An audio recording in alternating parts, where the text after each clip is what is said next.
तो मैं सबकी ओर से माननीय आलोक भाई को आमंत्रित करता हूँ, वे आए और श्री माँ का आत्मयज्ञ इस विषय पर अपनी वार्ता, अपना विमर्श प्रस्तुत करें। स्वागत है आपका। जय श्री माँ। नमस्ते मनोज भाई, संपत भाई और सभी बंधुओं को। हम लोगों के जीवन की एक कहानी होती है और वो कहानी हम लोग आमतौर पर जन्म से मृत्यु तक की कहानी को अपनी कहानी हम बनाते हैं। अगर किसी से कहा जाए अपने जीवन के बारे में तो वो कब जन्मा, कैसे क्या क्या किया और मृत्यु तक वो पूरा बखान करता है। और अच्छा हुआ मनोज भाई ने संक्षिप्त परिचय रखा, क्योंकि ये परिचय होता ही नहीं है हम लोगों का। ये बहुत अज्ञान का परिचय है, ना ये हमारी पहचान होती है।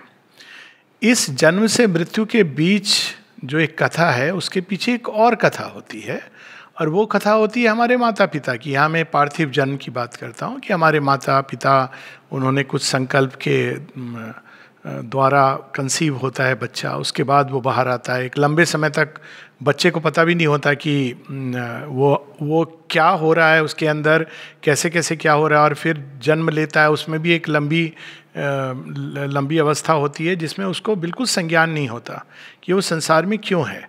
लेकिन जब वो जन्म लेता है तो उसके अंदर एक नेचुरल जीवन के प्रति एक जॉय रहता है, जॉय ऑफ लाइफ, जो उसको धीरे धीरे आगे की ओर ले जाता है। तो ये हमारी एक बाहरी कथा है और इससे हम सब परिचित हैं। लेकिन इस कथा के पीछे एक और कथा है जहाँ से वास्तव में हम सब की कहानियाँ शुरू होती हैं। और उस सेंस में हम सभी एक सेंस में ना केवल मनुष्य बल्कि सारी सृष्टि एक दूसरे से एक सूत्र में बंधे हुए हैं। और आज उस कथा की थोड़ी सी हम बात करेंगे। कई लोग इसमें से परिचित होंगे। ये कथा ऋग्वेद में आती है 10वें मंडल में, और ये कथा पुराणों में आती है अलग अलग ढंग से। और एक ट्रेडिशन है, माता जी बताती हैं, जो वेदों के पूर्व का भी ट्रेडिशन है। वेदों में जिनको कहा गया कि हमने इसको अपने फोर फादर्स से रिसीव किया, तो उस ट्रेडिशन में भी ये कहानी है। इसके थोड़े बहुत फेरबदल के साथ, लेकिन बेसिक चीज़ वही है। तो हम लोग उस कथा के से थोड़ा सा परिचय लेंगे। और कथा इस प्रकार की है। कथा कहाँ से शुरू होती है? हम सबकी जीवन की सृष्टि से प्रारंभ होती है। इसीलिए हम देखते हैं कि पुराणों में और जगह जगह जब भी कोई बात होती किसी भी देवता की के ऊपर पुराण है या कोई अन्य देवों के ऊपर, तो वो सारी सृष्टि के प्रारंभ से ही प्रारंभ होती है। क्योंकि हम सबका जीवन भी, हम सबकी कहानी वास्तव में वहाँ से प्रारंभ होती है। तो कहानी क्या है कि एकमेव द्वितीयम है, वन विदाउट ए सेकेंड।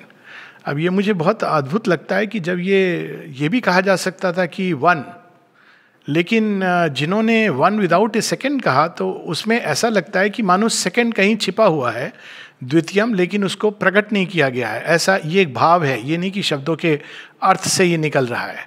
और ऐसे ही कुछ इस कहानी में है कि there is one without a second, लेकिन वो एक सेकेंड है जो अंदर में कहीं छिपा हुआ है। और उसमें से वो जो अंदर में छिपी हुई है शक्ति, वही उस पूर्णता के अंदर वो प्रकट होती हैं। और प्रकट इस एकमात्र आशय से होती हैं, इसको हम यूँ भी कह सकते हैं कि अंदर में एक संकल्प जागता है उस वन के अंदर, टू बिकम मैनी। और वो जो जागृत होती हैं वो शक्ति उनके अंदर से, वो सबसे पहले अपने अंदर से, अब ऋग्वेद में इस कहानी को थोड़ा भिन्न रूप से कहा गया है, लेकिन उस एक के जो 4 एस्पेक्ट हैं, सत चिदानंद यानी सत, चित यानी दोनों ही, चेतना और शक्ति, फोर्स, और आनंद, ये जो 4 ओरिजिनल एस्पेक्ट हैं उस एक के, वो सृष्टि का निर्माण करने के लिए निकल देते हैं। और जब वो निकल देते हैं तो जाते जाते जाते निर्माण करते हुए एक ऐसी, पहले तो वो भूमि का निर्माण होता है और एक ऐसे स्थान में चले जाते हैं। ये it's a way of saying, जैसे हम कहते हैं कि एक समय, लेकिन ये समय के पहले की कहानी है, कि वो एक ऐसी भूमि पर चले जाते हैं जहाँ वो स्वयं आत्मविस्मृत हो जाते हैं कि वो कहाँ से आए थे। जैसे कोई पथिक बहुत दूर चला जाए किसी जंगल के अंदर या कोई मरुभूमि में, जहाँ उसको ये भी ना पता हो कि उत्तर कहाँ है, दक्षिण कहाँ है, क्षेत्र कौन सा है, और ऐसी भूमि में जाके वो एक ऐसी अवस्था में प्रवेश कर जाते हैं जहाँ वो बिल्कुल ही प्रत्येक देव, प्रत्येक शक्ति स्वयं को ये समझने लगती है कि वही है, वही एकमात्र है। और जब ये उसके अंदर ये भाव जागता है कि वही एकमात्र है और वो कट जाती है उस एकमेव द्वितीयम से इस प्रतीति के कारण, तो वो बिल्कुल ही उसके ऑपोजिट बनकर निश्चेतना के अंधकार में चली जाती है, प्रवेश कर जाती है। ये स्टोरी का एक पहला भाग है।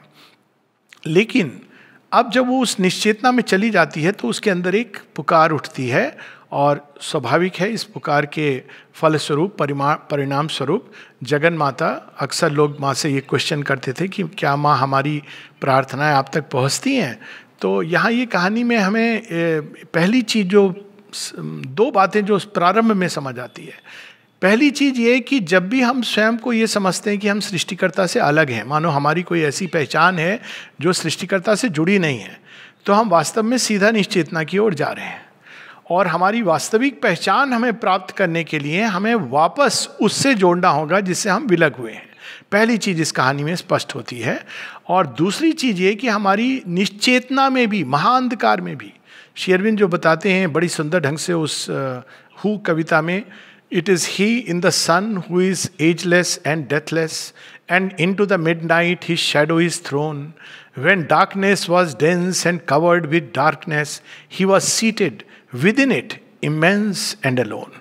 तो निश्चेतना के महाअंधकूप से भी अगर हमारी प्रार्थना जाती है तो जगन माता दौड़ी दौड़ी आती है, एक क्षण का भी विलंब नहीं करती हैं।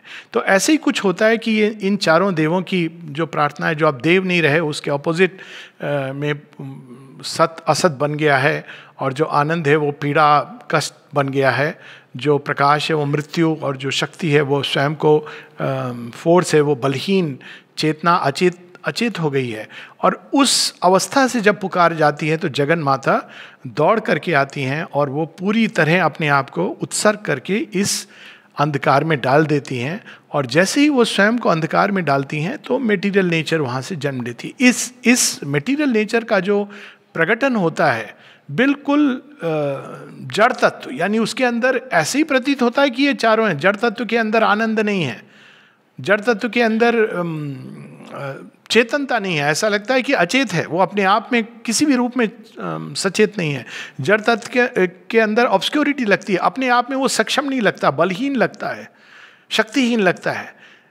लेकिन चूंकि इसके अंदर अब जगन माता विद्यमान है तो उसके अंदर ये सारी चीज़ें जागृत होने वाली हैं और धीरे धीरे जाने वाली हैं अपने ओरिजिन की ओर। तो इसको कई तरह से पुराणों में ये भी कहा गया है कि जब जगन माता इस प्रकार से जंप करती हैं इस महाअंधकार में, तो वही जो ऊपर ब्रह्मजया हैं, she is the bride of Brahman, वो भीमजया बन जाती हैं। महागौरी जो हैं वो काली बन जाती हैं, बिल्कुल अंधकार के साथ स्वयं को आत्मसात कर लेती हैं। और अब यहाँ से एक नई यात्रा प्रारंभ होती है। लेकिन उस नई यात्रा प्रारंभ होने के पहले एक और घटना होती है, जब ब्रह्मन स्वयं देखते हैं कि उन्हीं की ब्रह्मजया, उन्होंने इतना बड़ा त्याग किया है कि वो एकदम निश्चेतना के अंधकार में कूद पड़ी हैं और मटेरियल नेचर बन गई हैं, तो वो भी अपना एक अंश प्रकाश के रूप में इसके अंदर डाल देते हैं।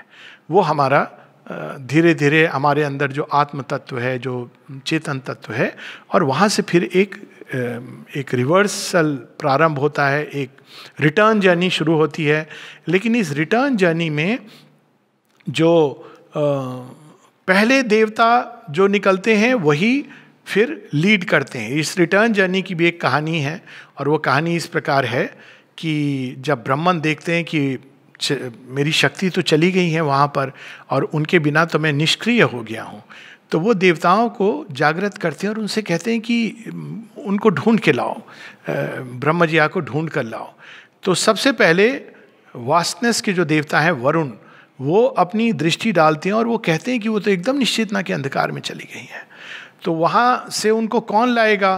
तो इसके लिए जो पहले देवता जो तैयार होते हैं वो है सोम, आनंद। वो कहते हैं मैं जाऊँगा, और वो जाकर के वहाँ पे उनको जगाने का कार्य प्रारंभ करते हैं। फिर उनका हाथ पकड़ के कौन लाएगा, बिकॉज वो ब्रह्मजिया हैं, उनको ऐसे आप नहीं ला सकते हैं। तो वो अग्नि जाते हैं और वो अग्नि उनको हाथ पकड़ के स्टेप बाय स्टेप उनको लेकर के उनकी पूरी यात्रा चलती है। और इस यात्रा के फलस्वरूप एक जो नई चीज़ होती है, जो वैसे भी हो सकती थी, लेकिन उसमें एक चीज़ अधूरी रह जाती। यानी अगर भगवान ऐसी सृष्टि करते जहाँ ये मटेरियल नेचर, इनकॉन्शियंट, किसी चीज़ की आवश्यकता नहीं रहती, तो उस सृष्टि में एक चीज़ अधूरी रह जा सकती थी कि वो सृष्टि इतनी फ्लूइड होती कि वो बहुत ही शीघ्र एकत्व में मर्ज हो जाती। इस प्लंज के कारण अब जो अनेकत्व का आभास है, और उसके आधार पर जब वो एकत्व होगा तो उसका जो आनंद है, और एक लंबी यात्रा के बाद जो मिलन का आनंद है, उस आनंद की अनुभूति के लिए, और उससे भी अधिक जो श्री माँ का आत्मयज्ञ होता है, जो बलिदान देती हैं अपना, उसके फलस्वरूप इस संसार में एक ऐसी शक्ति प्रकट होती है जो उसके बिना संभव ही नहीं थी। और वही शक्ति अगर हम देखें तो पूरी सृष्टि को उसने एक सूत्र में बांधा हुआ है, और उस शक्ति के बिना हम अपने जीवन की कल्पना तक नहीं कर सकते हैं। और वो शक्ति है प्रेम की शक्ति। और माँ यहाँ तक कहती हैं कि वास्तव में यही प्रेम है जिसके अंदर रूपांतरणकारी क्षमता है।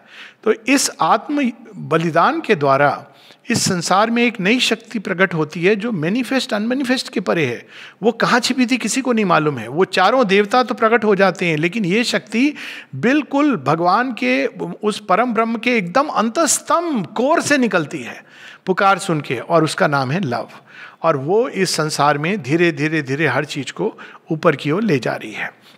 हम सब के अंदर, अगर इस कहानी के अब फिर से एक तीसरा जो हम देखें, इससे जो लेसन हमें मिलता है कि पहले तो ये पहली चीज जो हमें आगे की ओर ले जाती है वो है आनंद, the sense of joy, the spirit of joy. जैसे बच्चा होता है, उसको वो किस चीज़ से आकर्षित होता है, उसको आप कुछ कहेंगे कि तुझे बड़े होके ये बनना है, उसके आगे लक्ष्य रखेंगे तो none of this works. But एक बच्चे के अंदर नेचुरल, और हर जीवन के अंदर एक स्फूर्णा होती है जॉय की। जॉय आनंद नहीं है, लेकिन वो आनंद भी जब मटेरियल नेचर में चला जाता है तो वो भी अपना एक लिमिटेड डिमिनिश्ड फॉर्म में प्रकट होता है। और सेंस ऑफ प्लेजर, वांटिंग, कोई भी चीज़, वो एक जॉय सबसे पहले इस शक्ति को अंदर में जागृत करता है। उसके बाद फिर नेक्स्ट लेवल पे अग्नि, एक समय आता है जब ये हैप्पीनेस अधूरी है, जब तक हमारे अंदर आगे बढ़ने की एक अभिप्सा नहीं जागृत होती। तो जब अग्नि जागृत होती है तो इस कहानी का एक सेकेंड फेज शुरू होता है। यानी हमारी एक नॉर्मल जर्नी है प्रगति की, जो केवल एक हैप्पीनेस की खोज में, अज्ञान में चलती रहती है। अगर कोई अज्ञान में है, और ये अगर उससे पूछा जाए लक्षण क्या होता है अज्ञान और ज्ञान का, बड़ा सिंपल कि भाई जीवन में जीवन का लक्ष्य क्या है। तो जो एकदम अज्ञान के पूरे उसमें है तो वो कहेगा टू गेट हैप्पीनेस। आप देखें कि मैं खुश रहना चाहता हूँ, तो दिस इज, कम से कम वो खुशी के कारण कुछ करेगा, हाथ पाँव मारेगा, इधर जाएगा उधर जाएगा। लेकिन जो जिसके अंदर ज्ञान जाग गया है, तो वो उससे अगर आप पूछेंगे कि जीवन का लक्ष्य क्या है, तो वो अभिप्सा के रूप में कहेगा कि आई वांट टू प्रोग्रेस। अब माँ इसी चीज़ को बड़े सुंदर ढंग से कहती हैं कि the aim of life is not to be happy, it is to progress, but progress gives us happiness. तो एक समय आता है जब ये आनंद धीरे धीरे अपने आप को वेल कर लेता है, और अग्नि सामने आ जाते हैं लीड करने के लिए ह्यूमन मार्च को। यदि अग्नि सामने आ गई है, अभिप्सा की अग्नि, तो ऑलरेडी ये रिटर्न जर्नी बड़े सुंदर ढंग से प्रारंभ हो गई है। और ये एक लंबी यात्रा है जो चलती रहती है युगों युगों तक, कई प्लेन्स पे, और जितने प्लेन्स पर हुई है उनकी अपनी कहानी है। पार्वती माँ की तपस्या है, महागौरी जो काली के रूप में आ जाती हैं, फिर वापस उनकी जर्नी होती है। ये सारी स्टोरी जो हैं ये भिन्न भिन्न लेवल्स पर, ये एक ही कहानी है जो अलग अलग ढंग से अपने आप को रिप्रोड्यूस करती है। अब हम इससे जोड़ करके अपनी कहानी पर आ जाएं। तो जब एक बार ये रिटर्न जर्नी शुरू होती है तो इसका बड़ा सुंदर वर्णन हम लोग इस नवरात्रि के समय में पाते हैं। तो नवरात्रि भारतवर्ष में ये चीज़ रही है कि उन्होंने गूढ़ से गूढ़ सत्य को एक साधारण स्टोरी के रूप में जनमानस के अंदर अंकित कर दिया। अब जो साधारण ढंग से देखते हैं तो उनके लिए कहानी है, कहानी के रूप में वो उसके गूढ़ अर्थ को नहीं देखते, लेकिन उसका लाभ ये होता है कि वो सत्य कहीं ना कहीं अंकित रहता है, प्रिजर्व रहता है। जैसे आप एक छोटे से बच्चे को सूर्य क्या है, it is a ball of fire या ऑरेंज बॉल, तो वो बच्चा यही समझ के बड़ा होता है। लेकिन जब वो धीरे धीरे आगे बढ़ता है तो वो देखता है it is the source of light, the giver of illumination, और आगे जाता है तो कहता है it is the symbol of the supramental truth.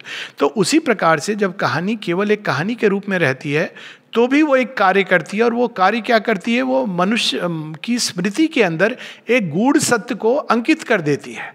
अब एक समय आएगा जब उस कहानी के भीतर छिपे सत्य को कुछ लोग प्राप्त कर लेंगे और वो उस हिंट को लेकर आगे बढ़ जाएंगे। तो यही कहानी हम देखते हैं कि नौ दुर्गा के जो रूप हैं जगन माता के, उसमें एक कहानी कि पहला जो रूप है वो Shailbala, daughter of the mountains. Mountain क्या है? Rock mountain is material nature.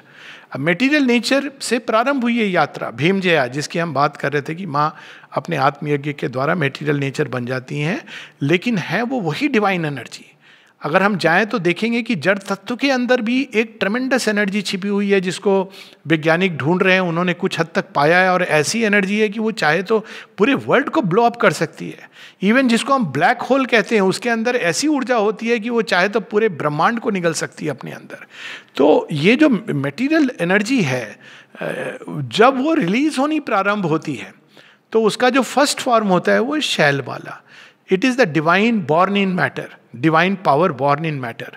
और वहां से फिर ये जो आगे बढ़ने की जो चाह है, अभिप्सा है, कहीं ना कहीं वो जन्म लेती है।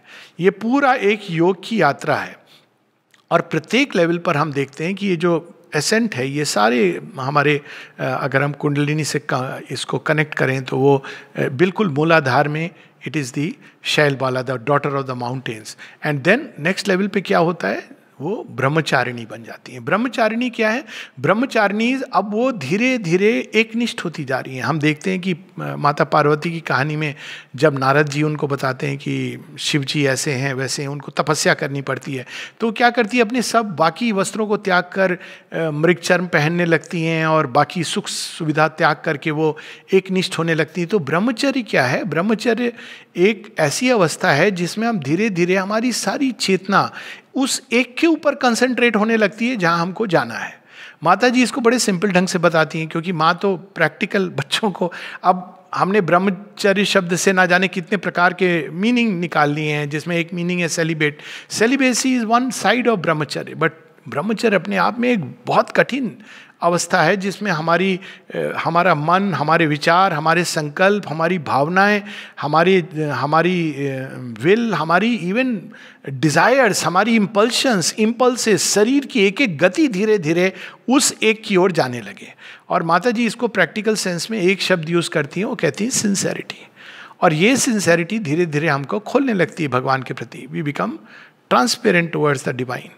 तो ये सेकंड स्टेज पे जो ब्रह्मचारिणी है, वो पूरी, इसका मतलब है कि जो मटेरियल एनर्जी रिलीज हुई है अब वो नेक्स्ट लेवल पर आ गई है, और वो धीरे धीरे अपने आप को संग्रहित करती जा रही है और एकनिष्ठ होती जा रही है उस एक तत्व की ओर, उस भगवान की ओर जहां उसको पहुंचना है, क्योंकि ये एक निष्ठा ही द्वार खोलेगी। माँ कहती है कि sincerity is the key to open all the doors.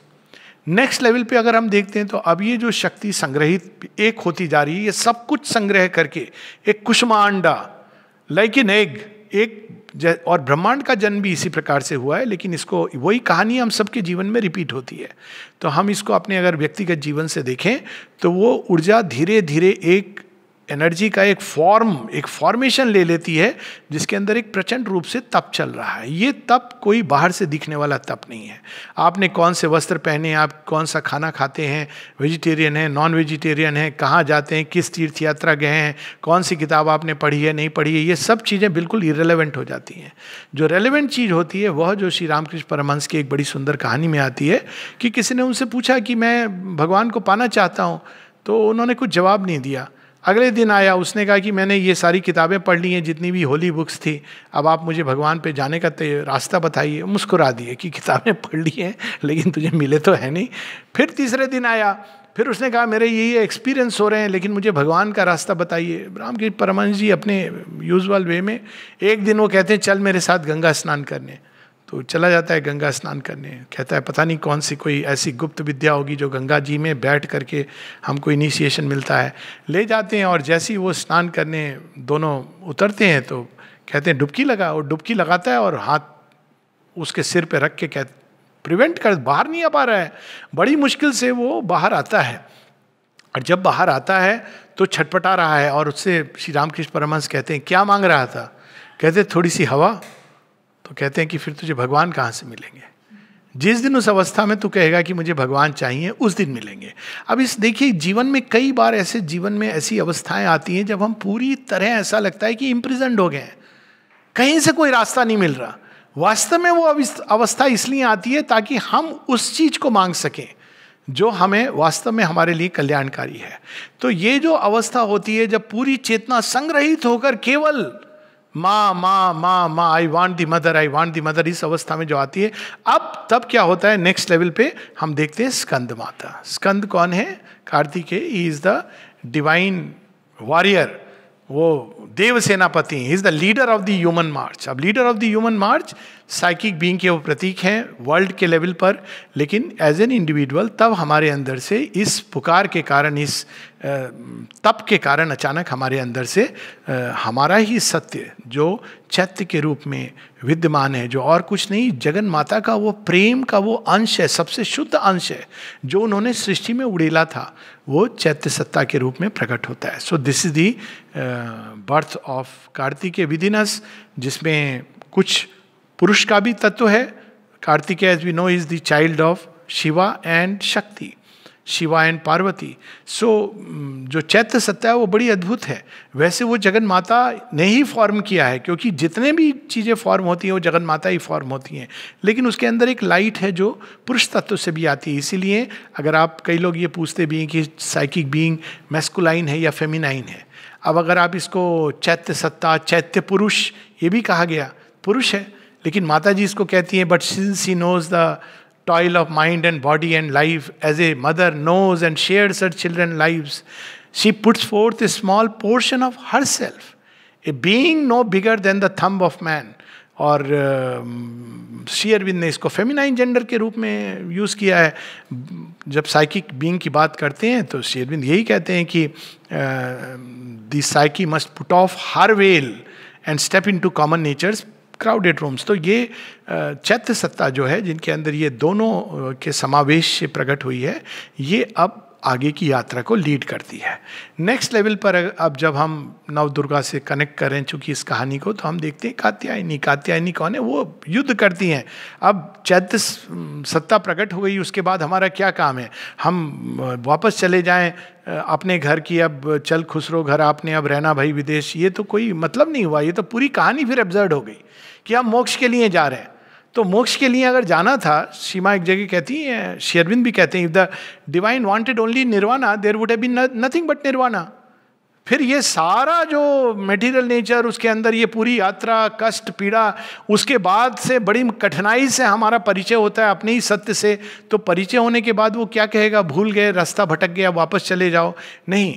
So there is the next level. Katyayani is the warrior, she is warring, जो असुर के ऊपर she strikes a frontal blow on the asuras. तो ये जो जन्म होता है कात्यायनी का, नाउ अब हम जो एक individual psychic being is only the first victory, now it is the world victory. एक विश्व यज्ञ में हम लोग पार्टिसिपेट करना प्रारंभ करते हैं। सो this is the next level. क्या यही अंत है? नहीं, ये यात्रा और आगे बढ़ेगी और हम लोग देखते हैं कि इसके बाद एक टाइम आता है जब हम ये सब कुछ अपना योगदान करते हैं। श्री अरविंद इसको बड़े सुंदर ढंग से कहते हैं कि after we have served this great divided world, God's bliss and oneness are our inborn right. तो अब जो हम वननेस की तरफ जा रहे हैं, लेकिन अभी वननेस आई नहीं है, अभी भी द्वंद्व है। There is good forces and there are the evil forces, there is brightness and there is darkness. इन दोनों के बीच युद्ध चल रहा है। अब एक टाइम आता है जब काल रात्रि आकर सब कुछ समाप्त कर देती है। बिल्कुल एक महाशून्य की अवस्था, एक ऐसी अवस्था जिसमें हम हैं, हम युद्ध कर रहे हैं, ये संसार में हो, ये सब कुछ इज गॉन अवे। हम एक क्लीन स्लेट की बन जाते हैं, माँ की तरह बन जाते हैं। माता जी इसको बड़े सुंदर ढंग से बताती हैं, make me a blank slate so that you can write your will upon it. वो एक ऐसी अवस्था होती है जब हमारे अंदर केवल वह संकल्प जागृत होता है जो गीता में जिसको कहा गया है सर्व संकल्प सन्यासी, जो सीमा की प्रेरणा से जागृत हो। तब हम अनक्वेश्चनिंग उसको ओबे करते हैं, इस भाव से नहीं, डुअलिटी के भाव से नहीं कि दिस इज, ये हमें करना चाहिए या नहीं करना चाहिए। हम पूरी तरह उस संकल्प, उस प्रेरणा की प्रतीक्षा करते हैं। तो वो एक ऐसी अवस्था है जहाँ ये सब कुछ हमारे अंदर से ले लिया जाता है, और जब हम इसमें से बाहर निकलते हैं तो फिर हमारे अंदर महागौरी। अब महागौरी की कहानी बड़ी इंटरेस्टिंग है। यही कहानी है कि जब स्टोरी के रूप में बताई जाती है कि जब उनका पूरा शरीर इस दाह के कारण डार्क हो जाता है तो वो बड़ी खिन्न होती हैं कि भाई मैं तो महागौरी हूँ, I should return back to my original form. तो मानसरोवर के अंदर वो डिप लेती हैं, स्नान करती हैं, स्नान करके जब बाहर आती हैं तो वो अपना डार्कनेस को छोड़ करके महागौरी के रूप में आती हैं। अब ये स्टोरी सिंबॉलिक है। खिन्न होना मतलब एक जैसे एक समय आता है जब हम इस डार्क इग्नोरेंट नेचर के बोझ से स्टाइफल्ड फील करते हैं। हम जानते हैं कि हम ये नहीं है, हमको वो बनना है, लेकिन ये छूटता नहीं है। मान लो एक बाहर एक बार्क की तरह एक पेड़ के बाहर जैसे छाल होती है, वो हमें पकड़े हुए और हम उससे खिन्न महसूस करते हैं। खिन्न भी कौन महसूस कर रहा है? हमारे अंदर वही जगन माता का खेल है। और फिर एक डिप होती है जिसमें हम कुछ क्षणों के लिए सब कुछ हमारा चला जाता है। All aims were lost then found in her, his base was pointed in a one pointing spire. तो तब हम जब निकल के आते हैं तो महागौरी द फेयर फॉर्म, और उसके बाद वो यूनियन होती है पूरी प्रकृति, मेटीरियल नेचर और शिव की, जिसको हम शिवलिंग के रूप में देखते हैं। इस यूनियन के फलस्वरूप नई सृष्टि का जन्म होता है और वो सिद्धि है, सिद्धिदात्री। तो ये पूरी जो यात्रा है, इसके साथ एक और कहानी जुड़ी हुई है इस आत्मयज्ञ के साथ, और ये बड़ी सुंदर कहानी है जो बड़ी सांकेतिक है और वो आज के समय में बड़ी सामयिक भी है, क्योंकि अब हम पुरानी सृष्टि को छोड़कर नई सृष्टि की ओर जा रहे हैं। और श्री अरविंद इस कहानी का संकेत देते हैं अपनी अर्ली राइटिंग्स में। और वो कहानी कौन सी है? वो कहानी है माता सती की। हम लोग देखते हैं कि वही जगन माता पहले माता सती के रूप में प्रजापति के घर में जन्म लेती हैं। प्रजापति कौन है? उनको ये कार्य दिया गया है कि संसार में आप एक ऑर्डर क्रिएट करो। अब वो ब्रह्मा जी के मानस पुत्र हैं, वो एक मेंटल ऑर्डर क्रिएट करते हैं। वो क्या करते हैं? रूल बनाते हैं। आपकी ये जगह है, आपकी वो जगह है, आपकी ये जगह है, यज्ञ में इसको इतना भाग मिलेगा, इतना। लेकिन शिव जी की कोई जगह नहीं है। शिव जी की जगह इसलिए नहीं है क्योंकि शिव जी की जगह इसलिए नहीं है वहाँ पे because Shiva is freedom, he is the Lord himself, he is beyond everything. तो शिव जी के लिए वहाँ स्थान नहीं है, वो तो रूल ब्रेकर हैं, मोक्षदायी हैं। तो इस कारण हम देखते हैं कि प्रजापति और शिव जी के बीच में एक द्वंद्व चलता रहता है हमेशा एक प्रकार का। और एक टाइम आता है जब शिव जी कहते भी हैं, माता सती को बुलाया जाता है एक यज्ञ के लिए, और शिव जी कहते हैं कि डोंट गो फॉर दिस यज्ञ, क्योंकि इस यज्ञ में इटरनल नहीं है। लेकिन फिर भी वो जाती हैं और हम सब उस कहानी से परिचित हैं कि जाती हैं और शिव जी का अपमान होता है। शिव जी का अपमान यहाँ पे ये है कि वननेस नहीं है, सब कुछ है, sacrifice, everything is there, but there is not the oneness, there is not the one. तो वो अपने पूरे शरीर को त्याग देती हैं, आत्मदाह कर लेती हैं। और उस समय फिर वो पूरी शिव जी के गण आते हैं, वीरभद्र आते हैं, स्वयं शिव जी आते हैं, शिव जी का विलाप होता है। माँ सती के खंड खंड पूरे भारतवर्ष में हम देखते हैं कि जगह जगह। और उसके बाद में शिव जी ट्रांस में चले जाते हैं। लेकिन उसके पहले जब लोग प्रे करते हैं शिव जी से कि हमें फिर से आप ये प्रजापति को जिंदा कर दीजिए, और सारे देवता जाते हैं और वो लेकर के आते हैं एक बकरी का सिर, और वो बकरी का सिर बिल्कुल उल्टा ऐड कर देते हैं, स्टिच कर देते हैं। हड़बड़ में सर्जरी हो रही है, शायद एनेस्थेटिस्ट नहीं है, जो भी है। तो वो जो सिर जुड़ जाता है दक्ष महाशय के ऊपर, तो अब क्या होता है कि दक्ष जीवित तो हो जाते हैं, लेकिन वो जब आगे बढ़ते हैं तो वास्तव में उनको ऐसा प्रतीत हो रहा है कि पीछे जा रहे हैं, और जब वो पीछे की ओर जा रहे हैं तो उनको ऐसा लग रहा है कि हम आगे जा रहे हैं। और तो ये देखिए दो स्टोरीज, दो तरह की इवोल्यूशन हो रही है यहाँ पर। एक फॉर्म की, दूसरा सती को अपने कंधे पर डालकर शिव विलाप करते हुए सारी दिशाओं में जा रहे हैं। अब इस स्टोरी को अगर केवल मानवीय रूप में देखें तो बड़ा अजीब लगता है कि शिवजी विलाप कैसे कर सकते हैं, वो तो इन सब के परे हैं। और विष्णु भगवान क्या कर रहे हैं? सती की देह को भंग करते जा रहे हैं। और उसके बाद वही उनकी जो स्पिरिट है लिबरेट होकर अब नए रूप में जन्म लेती है माता पार्वती के रूप में, और पार्वती की तपस्या प्रारंभ होती है। अब इस कहानी को हम आज के समय से अगर लिंकअप करें तो हम ये देखते हैं कि पहली चीज़ कि भगवान क्या करते हैं, दोनों कहानियों में हम देखते हैं कि वो फॉर्म को तोड़ रहे हैं। तो उसी प्रकार से पुराने जगत का अपना एक रोल था, औचित्य था। एक इग्नोरेंस में माइंड ने उसको जन्म दिया था, उसके फॉर्म्स थे, इंस्टीट्यूशंस थे। फॉर्म केवल एक फिजिकल फॉर्म नहीं है, मेंटल फॉर्म्स होते हैं जिसके कारण इंस्टीट्यूशंस बनते हैं, प्रोसेसेस बनती हैं, समाज बनता है। वो सारे फॉर्म टूट जाते हैं क्योंकि एक नई सृष्टि को जन्म लेना है।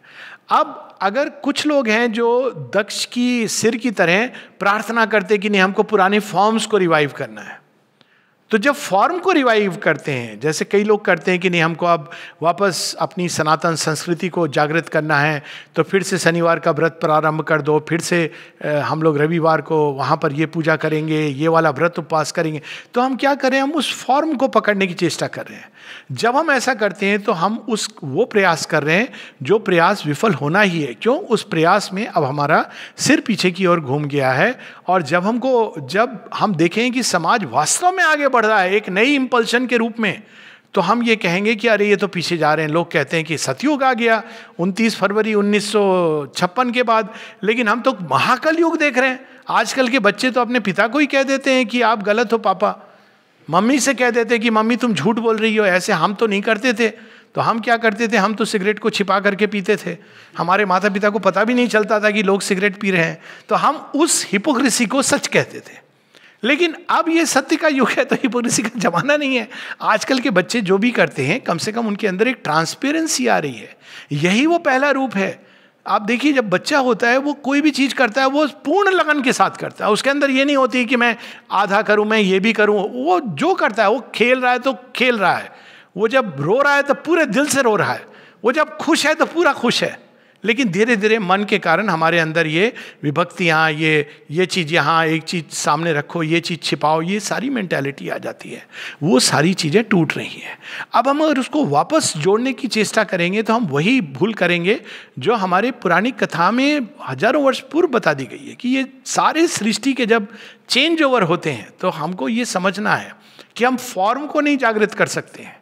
शिव जी ये जानते हैं, फिर भी वो फॉर्म भी अपने आप में डिवाइन था, अविद्या में था। माता सती अविद्या में सृष्टि का प्रतीक है, क्योंकि वो शिव की बात नहीं मानती हैं, अविद्यामय का प्रतीक है। और माता पार्वती विद्यामयी, वही प्रकृति के दो रूप है। और भगवान विष्णु जो जानते हैं कि नई सृष्टि को जन्म लेना है, वो फिर से उस पुराने फॉर्म को तोड़ देते हैं। उसके अंदर ऊर्जा शेष रहती है, वो एक शक्तिपीठ बन जाती है जगह जगह। लेकिन अब नए रूप में जो नई सृष्टि आएंगी, वो माता पार्वती उसको एम्बॉडी करती है, न्यू क्रिएशन, मेटेरियल एनर्जी के अंदर शैल बाला के रूप में जन्म लेके। और ये सारी यात्रा जिसकी हम लोगों ने अभी थोड़ी देर पहले चर्चा की है। तो यही हम इस समय इस एक नवीन सृष्टि के द्वार पर खड़े हैं। और वही जो ओरिजिनल यज्ञ है जिसमें शिवा ने स्वयं को आत्म बलिदान किया था, वही कहानी इस बार फिर से दोहराई गई है। माता जी समय समय पर इस सृष्टि में, माँ बताती हैं, whenever and wherever there was the possibility of manifesting a ray of the divine consciousness, I was there. एक जगह कहती है, मेरे बच्चे मैं तो कभी धरती को छोड़ के नहीं गई। दोनों बातें सत्य हैं। एक तो उसके साथ एक आत्मसात हो गई। दूसरा माँ ये बताती हैं कि जब भी कभी भी समाज या मानवता जब भी एक ऐसे जंक्चर से गुजर रही थी, एक ऐसी प्रोसेस में गुजर रही थी जहाँ उसको एक लीप लेनी थी, नेक्स्ट लीप लेनी थी, कहीं पर एक दीवार थी जिसको तोड़ करके आगे बढ़ना था, तो वहाँ माँ आई हैं लीड करने के लिए। लेकिन हम अब बड़ी ये एक विडंबना है, शायद इसमें कहीं पर एक संकेत भी छिपा हुआ है कि हम लोग दशावतारों की बात जानते हैं। हम लोग सारे, हमारे जितने भी वेदांत के दर्शन है बहुत ही पुरुष प्रधान है। लेकिन जगन माता कहाँ थी? माता सीता का रोल अगर हम माता सीता की आंखों से देखें तो कुछ और है। माँ कहेंगी मैंने अपने आप को वेल कर दिया था, वरना रावण की क्या मजाल कि मेरे पास भी आ सके। क्यों आपने वेल किया था? रावण को कन्वर्ट करना चाह रही थी, पूरी कहानी डिफरेंट हो जाएगी। क्यों? अरे था तो ओरिजिनली भक्त था, मैं चाह रही थी कि वो प्रेम के कारण ही कन्वर्ट हो जाए। तो फिर क्या हुआ? उसने मेरे प्रेम को समझा नहीं। वो तो उसको बिल्कुल रिड्यूस कर रहा था, एक ऐसे प्रेम की ओर ले जा रहा था जिसमें ये संभव ही नहीं था। लेकिन मैं जानती हूँ कि ओरिजिनली वो भक्त था। वही जो कहानी है the fall of the gods, जो ओरिजिनल थे। और रावण था ओरिजिनली पार्षद था भगवान विष्णु का। तो फिर क्या हुआ भाई? उसने नहीं समझा। तो अब जब नहीं समझा तो उसका विनाश तो होना ही था कि अब वो फॉर्म के रूप में उसका रूपांतरण नहीं हुआ, तो कम से कम उसकी स्पिरिट को लिबरेट कर दूं। तो उसको डिस्ट्रॉय किसने किया? मैंने ही किया, राम की शक्ति बनकर। अब अगर हम इससे देखें और फिर तब देखें कि माता सीता उस यज्ञ से जो आग से गुजर करके आती हैं, तो वास्तव में वो जो अविद्यामयी बन गई थी, वेल कर लिया था, उस वेल को हटा करके she becomes ready now once again to meet the divine soul, जो परमात्मा को मिलने के लिए प्रोसेस ऑफ प्यूरिफिकेशन है। इसके बिना हम नहीं मिल सकते हैं। अक्सर लोग कई बार ये कहते हैं कि भगवान नहीं मिलते, भगवान नहीं मिलते। हम रोते हैं, मिलते नहीं हैं। रोने से नहीं मिलते हैं भगवान। पहली बात, भगवान मिलते हैं यज्ञ के द्वारा। यज्ञ क्या है, अब ये हम इसमें पूरा देखते हैं। आत्मिक यज्ञ इज ए प्रोसेस जिससे हम प्यूरिफाई करते हैं लोअर नेचर को। लोअर नेचर में क्या खराबी है? खराबी नहीं है, सीमित है। और सीमित होने के कारण उसकी सारी जो गतिविधियां हैं वो ट्रुथ से डिस्कनेक्टेड है। वही चीजें हैं, वो सत्य का ही छाया है। अब जैसे जैसे हम इसको प्यूरिफाई करते हैं, रिफाइन करते हैं, तो वही गति ऊपर उठते उठते उठते अपने मूल तत्व को प्राप्त करती है। यही योग है। योग अपने आत्मा को परमात्मा से मिला लेना, इस नेचर को छोड़ देना, संसार को छोड़ देना, सृष्टि को त्याग देना, ये एक मिस इंटरप्रिटेशन, एक प्रोफाउंड ट्रुथ का शायद एक समय ये आवश्यक रहा होगा जब मनुष्य पूरी तरह कामनाओं वासनाओं में रत था। लेकिन अब हम एक ऐसे युग में जी रहे हैं जब हमको ओरिजिनल स्टोरी पे जाना है, जहाँ प्रकृति मेटीरियल नेचर को लेकर भीम जया ब्रह्म जया बनने के लिए जा रही है। उसमें वो सारे देवता भी जा रहे हैं, सोम, आनंद, अग्नि, वरुण, मित्र, ये सब साथ में चल रहे हैं। तो अब हमको एक एक गति को, इसका एग्जाम्पल जो श्री अरविंद सावित्री में बड़े सुंदर ढंग से बताते हैं कि प्रेम, all our earth starts from the mud and ends in the sky. और फिर उसमें प्रेम का ही वर्णन देते हैं। And love that was once an animal's wants, then a sweet madness in the heart, then a happy ardent companionship in the mind, becomes a lonely yearning space. वही प्रेम की यात्रा है। प्रेम सबसे नीचे उसका क्या स्वरूप होता है? माता जी इसको और भी सुंदर ढंग से practical, I want to be loud. तो सारी दुनिया इस पर मुझे कोई प्यार नहीं करता, मुझे कोई प्यार नहीं करता। अरे जो प्यार करने वाला है उसका जो बेचारा प्यार कर रहा है सृष्टि में प्रारंभ से, जिसने अपना बलिदान दे दिया तुम्हें बनाने के लिए, उसको तो हम देखते ही नहीं है, मुझे कोई प्यार नहीं करता। फिर नेक्स्ट लेवल होती है, okay those who love me I will give love, I give love in return for love। तीसरी स्टेज होती है, I will give love but I want return for love। चौथी स्टेज होती है, I will give love but I want acknowledgement of that love। कम से कम ये तो बोले कि हाँ ठीक है, हमने आपका मैसेज पहुंचा, हमने एक्नॉलेज किया। और लास्ट होती है when one loves as one breathes। तो अब ये जो ऊर्जा है हमारे अंदर छिपी हुई है, और ये प्रेम का एग्जाम्पल सबसे सटीक है, because love is that power which has entered into creation to redeem it. लेकिन देखिए क्या बन गया है, love, light, they are angels.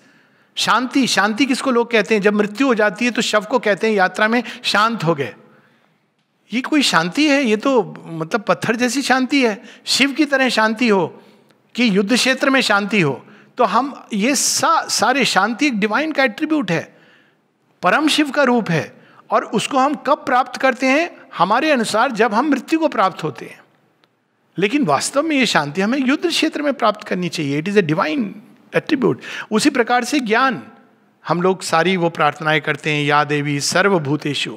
अब देखिए ये भी कितनी सुंदर है, सर्वभूतेषु, एक एक तत्व के अंदर आप छिपी हो, शांति रूपेण संस्थिता।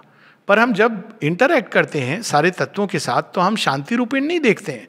5 मिनट हम ये प्रार्थना कर लेते हैं और जैसे ही हम जाते हैं तो अशांत रूपेण हम पाते हैं। हर चीज के साथ एक पत्थर भी उठाएंगे तो मानो किसी के सिर पे मारना है, या उसको अपने हाथ में देख के मेरे हाथ गंदे हो गए, मैंने मिट्टी छू ली। खैर वो एक अलग बात है, कोरोना काल चल रहा है, आपको सब साफ सफाई का ध्यान रखना चाहिए। लेकिन कहने का अर्थ ये कि हम चीज़ों को पूजा के भाव से देखना भूल गए हैं। और ये कहानी हमें, यज्ञ की कहानी हमें ये बताती है कि हर चीज वास्तव में डिवाइन मदर का एक रूप है। उन्होंने, यही सावित्री की वो पंक्तियां हैं, the divine mother with by her sacrifice.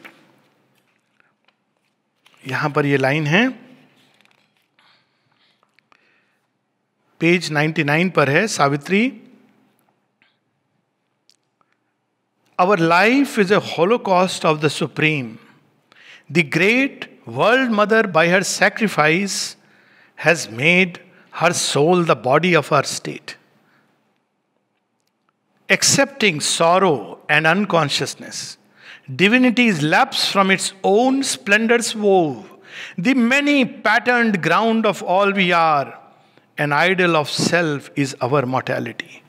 तो ये कितनी सुंदर है, idol of self। ये जो हमारी मोर्टेलिटी है, जो फॉर्म है मर्त रूप में, जो ये हम शरीर का चोला पहनते हैं, कैसे हम लोगों ने ये विचारधारा पकड़ ली कि ये तो चोला है, ये तो इसको छोड़ देना है। ये किसका चोला है? ये किसका मंदिर है? जगन माता का मंदिर है। इसके अंदर कौन विद्यमान है? ईश उपनिषद में हम लोग इसको पढ़ते हैं, ईशावास्यम इदम सर्वम यत्किंचम जगत्याम जगत। तो जगत्याम जगत क्या है? In each individual motion of universal motion, in the drift of the galaxies, एक अणु के अंदर भी वही व्याप्त है। अब सच तो ये कि हम लोगों ने ये सब पढ़ा, लेकिन समझा वेस्टर्न कंट्रीज ने। जैसे रिवर्स भी हुआ है, जैसे श्री अरविंद गांधी जी के बारे में कहते हैं कि he is a Christian and he is in A Hindu body. तो अब उनकी विचारधारा पूरी क्रिश्चियन थी, लेकिन उन्हें एक भारतीय शरीर था। लेकिन अब कई बार हम जाके देखते हैं कि यूरोपीय देशों में कि उनकी विचारधारा, उन्होंने जड़ तत्व का महत्व समझा कि इसके अंदर भी भगवान है। हम इसको भूल गए, डिवाइन मदर ही ये बनी है, and how could we forget it. और चूंकि हम इसको भूल गए, शक्ति को हम भूल गए, इस संसार में एक एक कण में जो शक्ति विद्यमान है उसको भूल गए, और हमने केवल उस पुरुष तत्व को पकड़ा जो अंदर में एक पॉइंट ऑफ लाइट के रूप में हर चीज के अंदर है, और हमने अपनी यात्रा वहाँ से प्रारंभ कर दी। परंतु ये ओरिजिनल यात्रा नहीं है। ओरिजिनल यात्रा तो मैटर को साथ लेके चलती है, और यही हम लोगों का एक कठिन कार्य भी है। लेकिन इसी यात्रा को जब हम ले करके चलते हैं, यानी इसीलिए यात्रा कठिन होती है। वो यात्रा तो बड़ी सिंपल है, वो एक मिसगाइडेड मिस्टिसिज्म है, जहाँ हम इसको ये सारी कठिनाई को छोड़ करके भगवान की ओर चले जाते हैं। एक बार एक आश्रम में मुझे कोई सज्जन मिले, कहते हैं कि हमने बहुत बड़ा त्याग किया है। तो हमने कहा क्या आपने त्याग किया है? तो वो कहते हैं कि ऐसे नहीं कहा मैंने रूडली, पर मैंने उनकी कहानी सुनी। बताने लगे कि मैं तो विवाहित हूँ, और मैंने बोला कि विवाहित व्यक्ति तो बहुत सारे ऐसे होते हैं जो त्याग को लालायित होते हैं, लेकिन आपके त्याग की विशेषता क्या है? कहते हैं मेरे 6 बच्चियां हैं, मैं सबको छोड़ के आ गया। मैंने कहा फिर आप त्याग आपने किया, लेकिन तपस्या आपकी पत्नी कर रही हैं, तो फल तो उनको मिलने वाला है, क्योंकि आपने तो कठिनाई ही त्याग दी। कठिनाई का त्याग नहीं होता है।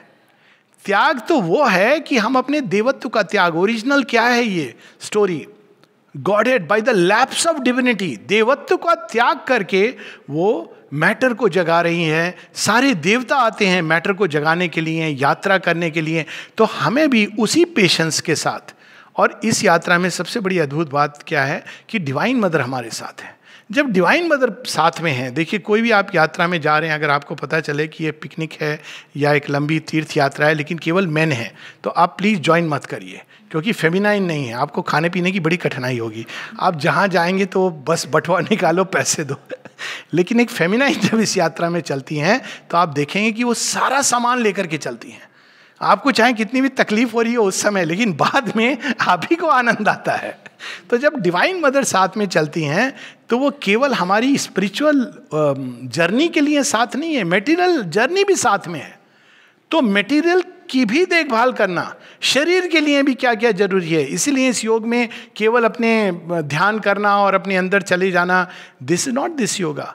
अंदर जाना और अंदर को फिर बाहर लाना, और अंदर और बाहर को जोड़ करके एक बनाना, वह ये यात्रा है।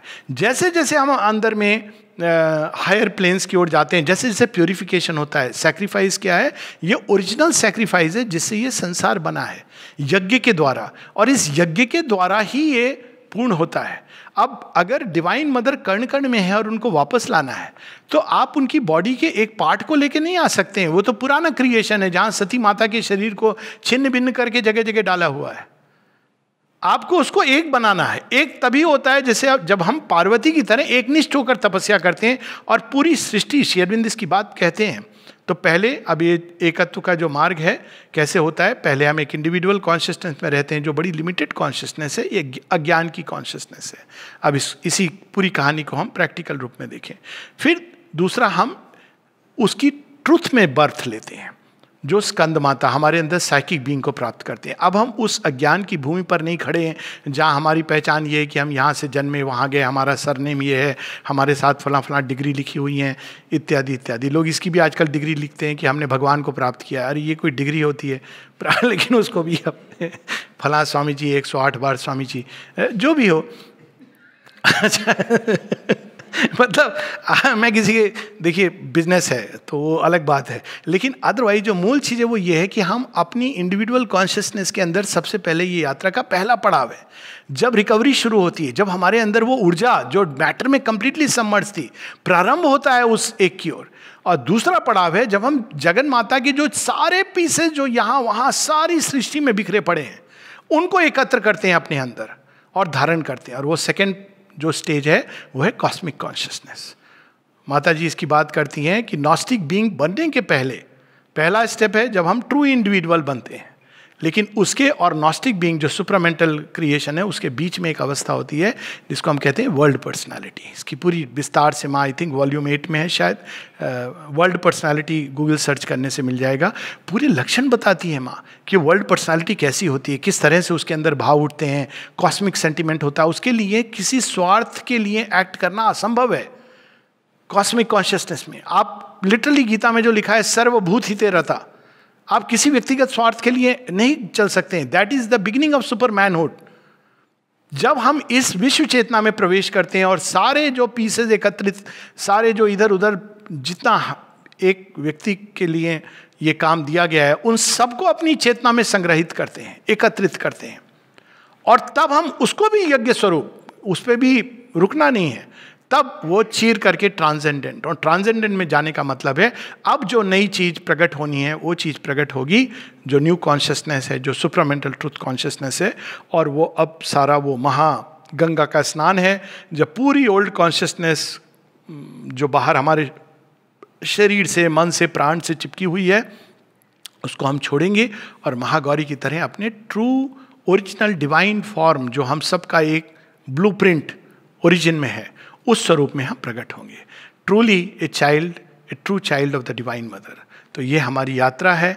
इसका हम थोड़ा सा सावित्री से लाइन पढ़ के हम लोग यहाँ पर रुकेंगे, और कोई प्रश्न हो मीनवाइल तो हम लोग उसको प्रस्तुत कर सकते हैं। ये भी सीक्रेट नॉलेज से है, जहाँ पेज नंबर 66 और 67, इस पर पूरा the master of existence lurks in us he and pledge eight hide and seek with his own force. तो वही ये जड़ प्रकृति बन जाते हैं। ये सारा उसका पूरा यात्रा का वर्णन है। इसका हम लास्ट वाला पार्ट पढ़ेंगे कि हमारा गोल क्या है। भगवान क्या बन गए? जड़ प्रकृति बन गए। और जड़ प्रकृति बन गए तो अब इससे क्या संभावना हुई? ये संभावना हुई कि जड़ प्रकृति दिव्य प्रकृति के ओरिजिनल फॉर्म में आ सकती है। ये मुक्ति का जो, ये केवल एक स्टेप है बीच में। मुक्ति क्या है? इस अज्ञान से मुक्ति कि हम ये जड़ तत्व हैं, ये पहला स्टेप है। लेकिन उसके बाद हम वो जो मुक्ति का अर्थ है कि हम जन्म कर्म के फेरे से मुक्त हो जाएं, ये इसका मिस इंटरप्रिटेशन है। हाँ, ये आवश्यक है क्योंकि तभी वो पॉइंट हम अपने अंदर पाते हैं जिसके थ्रू इस जड़ प्रकृति का चेंज हो सकता है। क्योंकि साइकिक बीइंग के थ्रू ही जगन माता सब कुछ डालती हैं और मटेरियल नेचर को धीरे धीरे रूपांतरित करती हैं। तो इसका ये पार्ट हम लोग पढ़ेंगे and then we will stop. The absolute, the perfect, the immune, one who is in us as our secret self, our mask of imperfection has assumed, he has made this tenement of flesh his own, his image in the human measure cast, that to his divine measure we might rise. Then in a figure of divinity, the Maker shall recast us and impose a plan of Godhead on the mortal's mold. ये mold है, खांचा है, लेकिन इस mold के ऊपर एक divine mold आना है, प्रकट होना है। इस मोल्ड को तोड़ना नहीं है कि मटकी फूट गई और मैं चला गया, ये तो पुरानी स्टोरी है।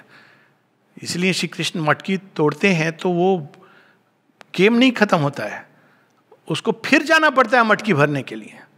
तभी वो गाना आता है, बहुत कठिन है डगरपन घटकी, क्योंकि वो मटकी फूटती है, इम्परफेक्शन है। आप ये नहीं कह सकते कि मटकी फोड़ दी, लिबरेट हो गया, अब मैं चला गया। नहीं, you have to go again and again. इसलिए ये एक रिलेंटलेस काम है, लेकिन 1000 साल का डिवाइन प्रोजेक्ट है। एंड अगेन हमें ये याद रखना चाहिए कि इसमें जगन माता एक एक कदम पर हमारे साथ है। Lifting our finite minds to his infinite touching the moment with eternity. ये ओरिजिनल प्लान है। जो लिमिटेड चेतना है, जो सीमित चेतना है, फाइनाइट है, उसको इन्फिनिटी के साथ, अनंत के साथ, सीमित सुख को अनंत आनंद, जब वो अनंतता में प्रवेश करता है तो सुख दुख नहीं रहता है, द्वंद्व चले जाते हैं और आनंद बन जाता है। जो सीमित बल है वो जब अनंत वीर्यम, अनंत ऊर्जा उसमें प्रवेश करता है तो उसकी प्रैक्टिकल ओमनीपोटेंस बन जाता है। और उसी प्रकार से सीमित मन की जो ज्ञान है वो जब अनंतता में प्रवेश करता है तो वो ओमनी प्रेजेंट ओमनीसियंस बन जाता है। उसके अंदर वो ओमनीसियंस, प्रैक्टिकल ओमनीसियंस एक इंडिविजुअल के लिए जो संभव है वो बन जाता है। जो सीमित प्रेम है वो उसमें प्रवेश करके दिव्य प्रेम बन जाता है। सो ये पूरी स्टोरी है। This transfiguration is earth's due to heaven. A mutual debt binds man to the supreme. His nature we must put on as he put ours. We are sons of God and must be even as he. His human portion we must grow divine. Our life is a paradox with God for key. अब paradox क्या है? एक तरफ material nature है, एक तरफ spiritual consciousness. की क्या है? मेटीरियल नेचर, भगवान ही वो बन गए। दिस इज द की, गॉड इज द की। ये कुछ और नहीं है, ये छल नहीं है, ये भी भगवान ही बन गए हैं। तो जब हम इस एकत्व में जीने लगते हैं और देखते हैं कि वही आत्मे वाभूत विजानता तत्र को मोह का शोका एकत्वम अनुपश्यता, तब हम इस यात्रा के लिए तैयार होते हैं। पहला स्टेप है जगन माता का जो शिशु हमारे अंदर है, साइकिक बीइंग, उसको निकालना। दूसरा स्टेप है साइकिक बीइंग के निकलने के बाद रियल यज्ञ प्रारंभ होता है। उसके पहले तो हम कर रहे होते हैं यज्ञ, even that is acceptable, but the real यज्ञ स्टार्ट। और तब उस यज्ञ के द्वारा धीरे धीरे हमारी प्रकृति की सभी गतियाँ, शरीर, मन, प्राण, हृदय, पैशंस, इमोशंस, सब थॉट सब प्यूरिफाई होने लगते हैं, रिफाइंड होने लगते हैं। रिभूज द आर्टिसंस ऑफ इमॉर्टैलिटी, वो हमारे अंदर इमॉर्टल थॉट्स, इमॉर्टल फीलिंग्स, इन सबको चैरिट ऑफ द गॉड्स, ये पूरी वेदों में इसकी बात है, उसको क्रिएट करने लगते हैं। धीरे धीरे ये ऊर्जाएं हमारी ऊपर की ओर उठने लगती हैं, सूक्ष्म होने लगती हैं, रिफाइंड होने लगती हैं, प्यूरिफाई होने लगती हैं, दिव्य होने लगती हैं। और करते करते जैसे जैसे वो सूक्ष्म होती हैं वैसे वैसे उनका विस्तार होने लगता है, वरुणा। तो विस्तार होते होते वो कॉस्मिक कॉन्शियसनेस में चली जाती हैं, एक इंडिविजुअल इग्नोरेंस के दायरे से निकलकर। और जब वो विश्व चेतना में प्रवेश करती हैं कॉस्मिक कॉन्शियसनेस में, तब a man becomes one with the gods, not yet the divine, but he becomes a Demi God. और उसके बाद में जो लास्ट लेवल है वो ये जो सेकेंड लेवल है वो स्पिरिचुअल ट्रांसफॉर्मेशन, और फाइनल है जो सुपरामेंटल ट्रांसफॉर्मेशन। तब उसके अंदर वो विशाल हो जाता है, उसके अंदर सुचिता, प्योरिफिकेशन, ये सब आ गई है। तो तब सुपरामेंटल ट्रांसफॉर्मेशन उसको पूरी तरह आमूलचूल रूपांतरित कर सकता है। तो ये है यात्रा हम सबकी जन्म कथा, ओरिजिनल कथा, जिसका प्रारंभ देश काल की सीमा के परे होता है और जिसका अंत अनंतता और असीमता और शाश्वतता में प्रवेश करके होगा, लेकिन जड़ तत्व को साथ लेकर के। नमस्ते। बहुत सुंदर आलोक भैया, कितने सुंदर और सरल शब्दों में आपने माता जी की चेतना और उसकी कार्य प्रणाली का एक झांकी, जो हम सब सामान्य अपनी मानवीय बुद्धि को समझ सकते हैं, उसको आपने प्रस्तुत किया है। मुझे श्री अरविंद की कुछ पंक्तियां जो माता पुस्तक के 6वें अध्याय से है, जो वहाँ श्री अरविंद कहते हैं कि माता केवल देवताओं के ऊपर रहकर ही ये सब कुछ देखती, अनुभव करती नहीं है, और अपने अंदर रस उत्पन्न करती हैं, और उसके द्वारा वे धरती के विकास क्रम का निर्णय करती और उस काम के लिए अपनी सभी शक्तियों और व्यक्तित्व अपने सामने रखती हैं।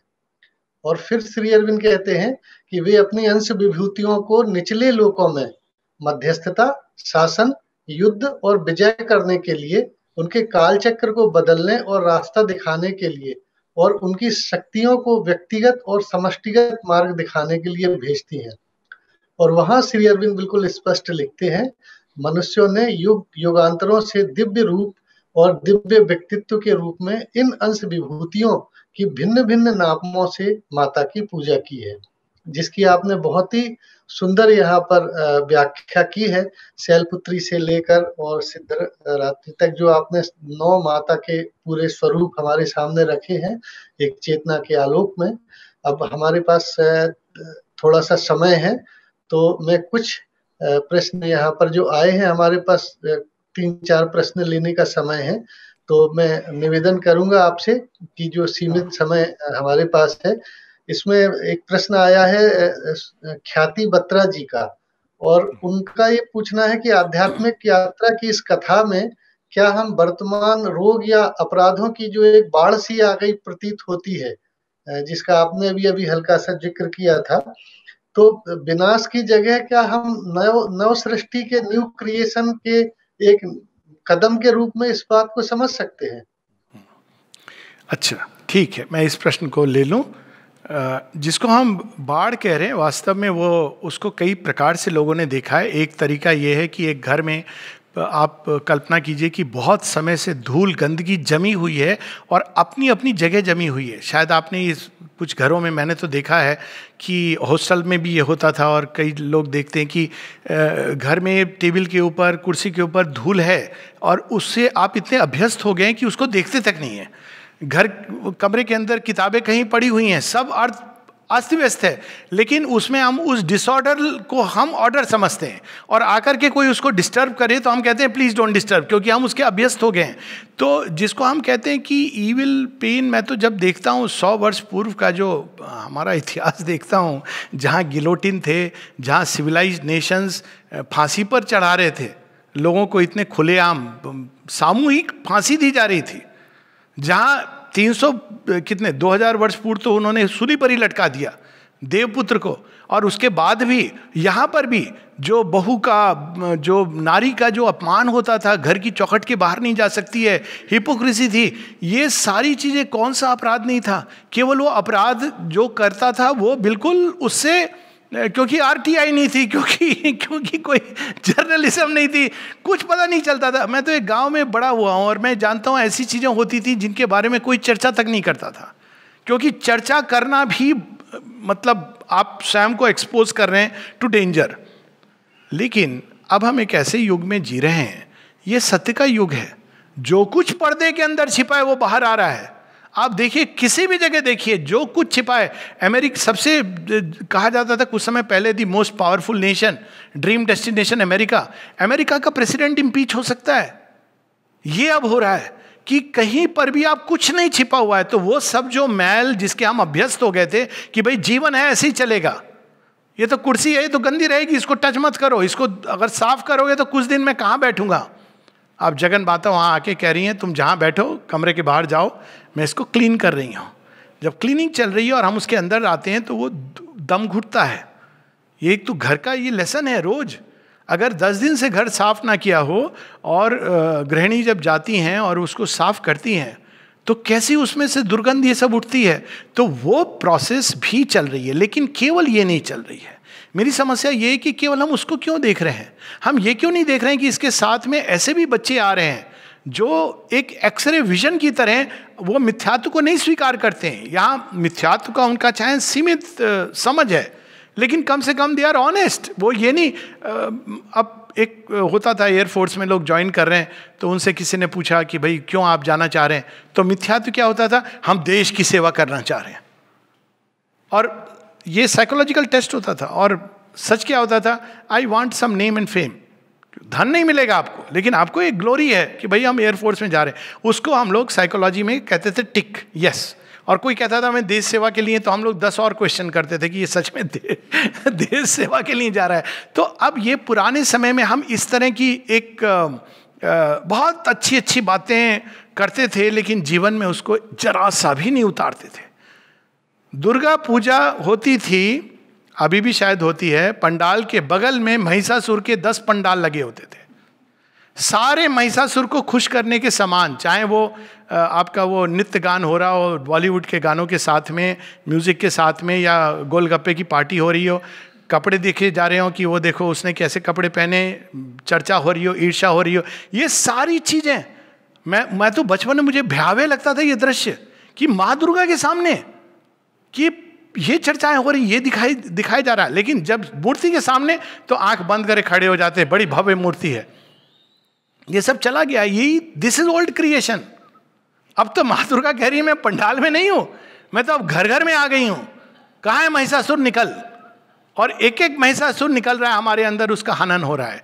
तो आज की, अब कहते भी हैं कुछ महिलाएं हैं जिनको अब हम कहते हैं कि दे आर लाइक दुर्गा, क्योंकि वो अब घर घर में जागृत हो रही हैं, नारी का सम्मान होना शुरू हो गया। ये तो बहुत ही अद्भुत बात है। नहीं तो दुर्गा पूजा है बस उस दिन, वो भी कन्या लांगर होती थी। ये सब ट्रेडिशन मैंने देखे हैं।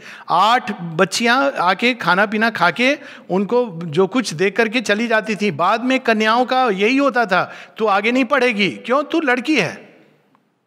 ये कौन सा, तो ये सारे ईविल जिनको हमने स्वीकार कर लिया था, ये तो ज्यादा बड़ा ईविल था, अपराध से भी बड़ा अपराध है। क्योंकि एक माता पिता जिनको एक बच्ची आपके घर में आई है, आपको उसको देवी के रूप में देखना है। स्वामी विवेकानंद एक जगह कहते हैं व्हाट इज ट्रू तंत्रा, कहते हैं to worship all women as goddess is tantra.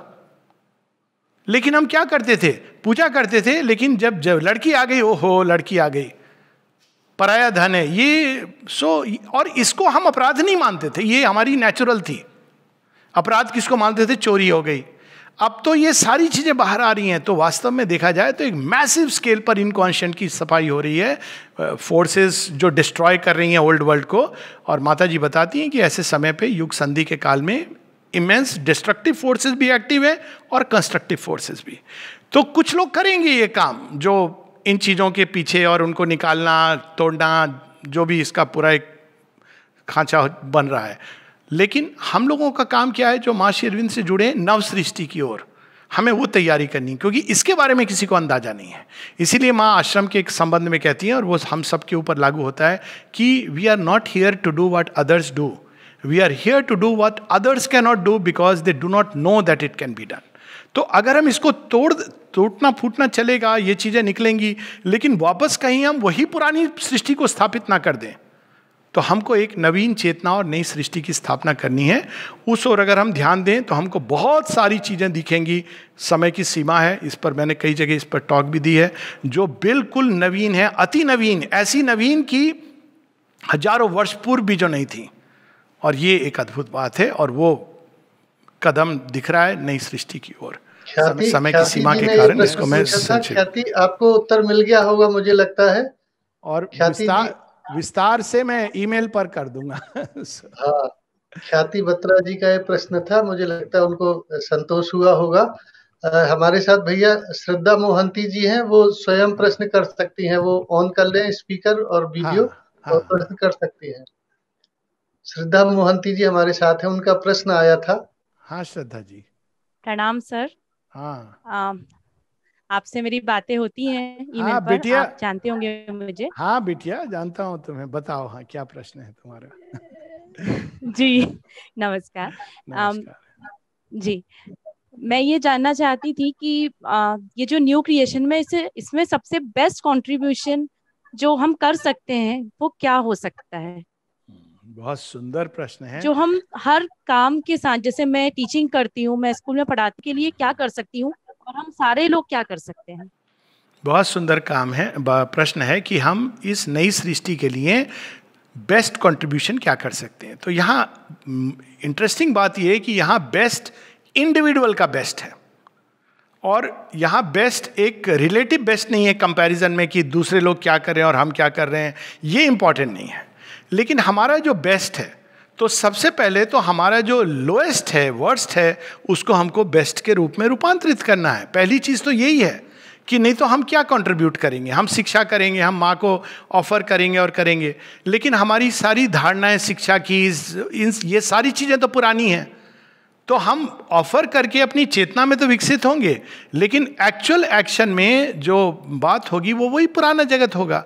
तो पहले हमको अपनी क्षमताओं को भगवान को ऑफर करते हुए, उनको प्यूरिफाई करते हुए ले जाना है उस जगह पर जहां हम वास्तव में डिवाइन मदर के प्रतिनिधि बनकर उनका कार्य कर सकें। मीनवाइल ये है कि हम जो भी कार्य करते हैं, चाहे वो शिक्षा का क्षेत्र हो, कोई भी क्षेत्र हो, उसमें हम माँ को ऑफर करते रहें, लेकिन साथ में प्रगति की चाह रहे। सबसे कठिन बात यह है कि सबसे जो कठिनाई मैं देखता हूँ कि लोग, जैसे शिक्षक, या मैं अपने चिकित्सा का क्षेत्र ले लूँ, जानता हूँ ऐसे लोगों को जो इस योग से जुड़े हुए हैं, तो वो अंदर की चीज़ों के लिए डिवाइन मदर, योग, साइकिक बीइंग, ये सब होता है, लेकिन जब एक्चुअल मेडिकल प्रैक्टिस है तो वहाँ वो MBBS की किताबें, ये सारी आ जाती हैं। ये दोहरापन समाप्त होना चाहिए। तो ये कैसे होगा? अब हमें अपग्रेड करना है अपना software. What is the divine way of healing? भगवान अगर हील करेंगे तो वो कैसे हील करेंगे? क्या वो ये कहेंगे कि मुझे हचिसन की किताब लेके आओ, मुझे बेली और लव की सर्जरी करनी है, उस हिसाब से? नहीं, there is a way, new way. हो सकता है हम नहीं जानते, यहां हमें ऐसे प्रारंभ करना है। We are like adventurers of a new world. हम नहीं जानते, बोलना है, कैसे बोलना है हमें नहीं मालूम। अब इसकी कहानी आती है ना, श्री अरविंद गए वो महानिर्वाण की अनुभव के बाद, तो वो I think it was Baroda या बम्बई, वहाँ पे उनको स्पीच देनी थी, या शायद सूरत होगा, एनीवेज उस एरिया की बात है। तो जब वो ऑडियंस के सामने जाते हैं तो वो कहते हैं कि मैं कैसे बोलूँगा? तो उनके जो विष्णु भास्कर लेले जी, वो कहते हैं कुछ नहीं करना है, तुम अंदर में नारायण को प्रणाम करो और बोलो। तो बस ऐसे ही स्पीच देते हैं। ये this is a new way. Old way क्या है? अच्छा मुझे ये बोलना है, मैं तैयारी करूं, खूब सारी किताबों को लेकर के पढूं, रेडी करूं और उसके बाद बोलूं। ये मैं एक एग्जाम्पल दे रहा हूं 2 क्षेत्रों से, चिकित्सा। वैसे ही एजुकेशन, हमें नए फॉर्म्स प्रकट करने हैं। ऑफ कोर्स माता जी की पुस्तकें भी हैं, मॉडल भी हैं, लेकिन फिर भी हमको ये एस्पिरेशन करनी है, मुझे पढ़ाना है। मां नए ढंग से कैसे पढ़ाऊं? नई चेतना के बच्चे हैं, मुझे नहीं मालूम है।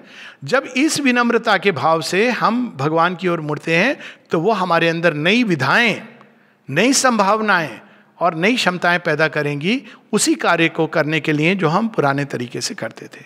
ये संक्षेप में उत्तर है। सभी उत्तर समय की सीमा के कारण संक्षेप में, क्योंकि 4:15 बजे मेरी एक दूसरी सावित्री की रीडिंग है, लेकिन डिटेल में ईमेल है और अल्टीमेटली माँ श्री अरविंद की पुस्तकें हैं। तो तीसरा प्रश्न है, अभी 3:55 हुए हैं। हाँ, MG अरोड़ा और नई नई चीजें पूछने का आपने बहुत सुंदरता से बताया कि जो माताजी ने भी कहा कि जो हमारे पास उपलब्ध हमारे highest consciousness, available highest consciousness है, उससे हम एक्ट कर रहे हैं। और जीवन क्षेत्र में वास्तव में ये प्रयोग धर्मिता का युग है। हाँ, तो हम श्री मां को समर्पित करके कैसे श्री मां को समर्पित करके और अपना काम करें, और उसमें नई नई चीजें जरूर सामने आती हैं। हमारे साथ दिल्ली से MG अरोड़ा साहब हैं, तो वो अपना प्रश्न पूछना चाहेंगे। अरोड़ा साहब, आप अनम्यूट करके प्लीज पूछ सकते हैं। हाँ मदन गोपाल जी, नमस्कार।